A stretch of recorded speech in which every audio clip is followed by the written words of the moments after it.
Okay, so today we're going to go ahead and talk about rotational kinetic energy. And I want you to think about, when does something have rotational kinetic energy? And that's just whenever an object is rotating in whatever manner as it's moving, it has rotational kinetic energy. All year previous to this, we've talked about translational, which is another name for linear kinetic energy, which again, that is if something is moving in a line like up and down, side to side, any of those things. And the equation we have for translational kinetic energy, again, is just our 1/2 mv squared, where m is the mass and v is our linear velocity.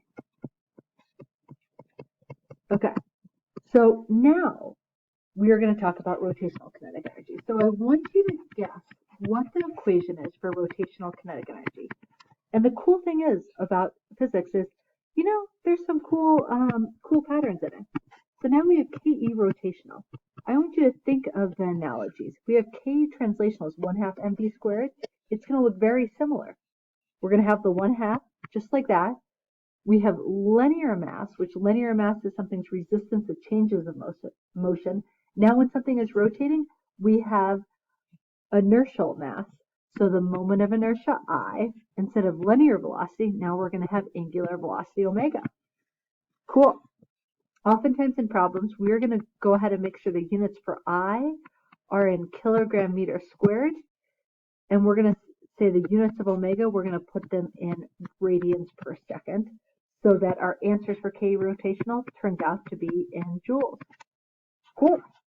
So let's go ahead and, so you might have to do some conversions on a problem, you might not, but let's go ahead and solve two problems together now. Cool. So let's see, we have a solid sphere, so I'm going to go ahead and draw it. Some radius, they don't tell us the radius, I'll call it R. Mass is 2.4 kilograms, and it's rolling at 5 meters per second. So that is a linear velocity, 5 meters per second. So A, find its translational kinetic energy. Go ahead and do that, and then check back in on the video. Okay, so KE translational, that's just normal old translational if something is moving in a straight line. And if it's rolling, as it moves in a straight line, it has both translational and rotational. But we're going to have to break it kind of into its parts. So here we can just plug everything in. Mass is 2.4, velocity is 5 squared. Cool. And I get 30 joules for KE translational. Okay, so let's go ahead and look at rotational kinetic energy. So let's see. KE rotational. So again, the equation is 1/2 I omega squared. Okay, so we know this is a solid sphere. So the moment of inertia, and again, the moment of inertia of a solid sphere is 2/5 mr squared. Okay, and then we have omega squared. So let's see what we can plug in. We know the mass, so we can plug that in. R we don't know, and we don't know omega. Okay, this gets a little tricky. There's two things we don't know, and we need to know all these things.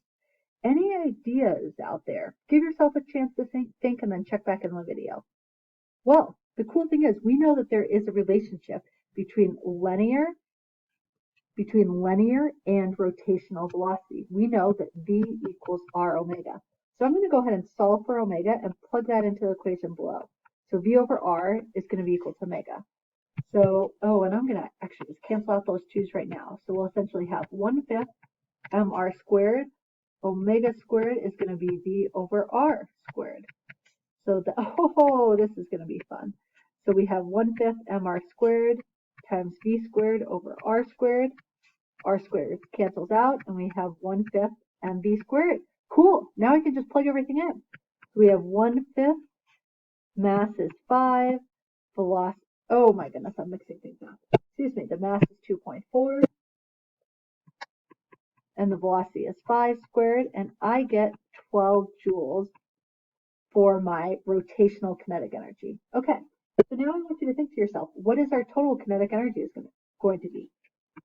Okie dokie, that's just, and I bet you guessed correctly, that is just, we're going to add everything up. So KE total is just going to be KE translational plus KE rotational, which is just what? 30 plus 12, and that is 42 joules. Cool. Okay, so we're going to go ahead and do one more problem together. Okay, so let's go ahead and look at the problem below. I encourage you to try it yourself. and then check back in on the video. Okay, so we have a flywheel, which is a solid cylindrical rotor. Okay, so that's like what's in cars that store a lot of energy and just spin, rotating around. Solid cylinder. Okay, radius of 30 centimeters. I know, so we have 30 centimeters. I'm probably going to want units in meters, so that's what, 0.3 meters, because there's 100 centimeters in a meter. It spins, so it's spinning, so that's an angular velocity of 31,000 revolutions per minute. Okay, how much energy does it store? Give your answer in joules. Okay, so it doesn't say anything about it moving side to side, so we're just dealing with rotational kinetic energy. And KE rotational, I know, is 1/2 I omega squared. Again, we just talked about I, we're going to want the units kilogram meter squared. Omega, we're going to want it in radians per second. Well, we got omega in revolutions per minute. Let's go ahead and convert that to radians per second. So let's see, you try it yourself and then check back in.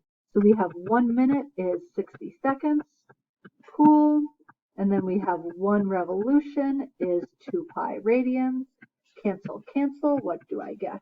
I need to get I to be 3246 radians per second. So I got omega. Sorry, excuse me, I got omega to be that. So I got omega. Now let's find I.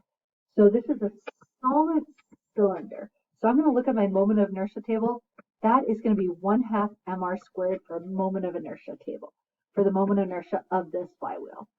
So the mass is what? 135. Radius is 0.3. I already converted it. And I got 6.075 kilogram meter squared. Cool. My last little step, I can just plug everything in. So KE rotational. We got that to be 6.075. And omega was 3,246 squared. And I essentially got 3.2 times 10 to the 7th joules. Awesome. And that is KE rotational. Thanks for watching.